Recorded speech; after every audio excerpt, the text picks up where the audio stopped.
Nicola Sturgeon's plot to rejoin the European Union appeared to be reinforced today when she called for unity between Scotland and the Arctic nations. The First Minister travelled to Iceland on Thursday, where she gave a speech to a packed audience at a gathering of the Arctic Circle Assembly. The annual event brings together world leaders from within the Polar Circle to address burning questions concerning the state of the climate and global warming. Ahead of her arrival in Reykjavik, Nicola Sturgeon said the Arctic nations can provide a major contribution to the fight against climate change. Scotland will host the United Nations 26th Climate Change Conference, COP26, and Ms. Sturgeon has been desperate to promote Scotland's green credentials in the international arena. She said at the assembly, "We are much more prepared than we were 5 years ago. We see the mutual benefits that come from this." Ms. Sturgeon also used the opportunity to call for more cooperation between Scotland and the Arctic nations. She spoke of a practical necessity to strengthen these ties in a bid to reach net zero targets for greenhouse emissions.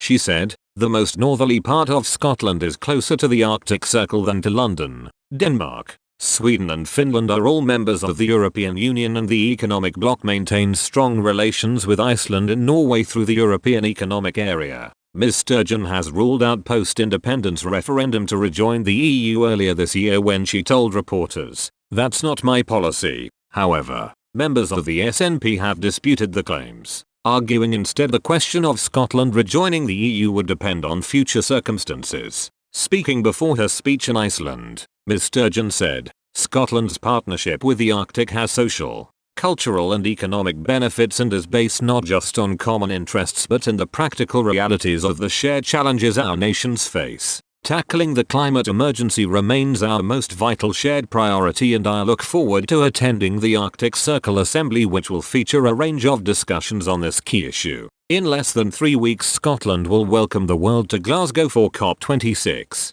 Possibly our last chance to safeguard our planet by delivering on the goals of the Paris Agreement. She added the nations of the Arctic are ground zero for climate change, and Scotland will work with them whenever we can to deliver real and lasting change. Ms. Sturgeon's appearance in Iceland came after the EU made its own appeal to the Arctic nations. The European Commission's Arctic policy aims to end the exploitation of gas and oil in the region while securing access to rare minerals lurking beneath the frost. Virginia Sinkevicius, Commissioner for the Environment, Fisheries and Maritime Affairs, said, "The Arctic region is warming 3 times faster than the rest of the planet. The melting of ice and thawing of permafrost in the Arctic further accelerate climate change and have huge knock-on effects. The EU is committed to make the Arctic safe, stable, sustainable and prosperous. Safe and stable, through enhanced international cooperation. Sustainable and prosperous, by ensuring a strong link between the EU's Arctic engagement and our climate policy.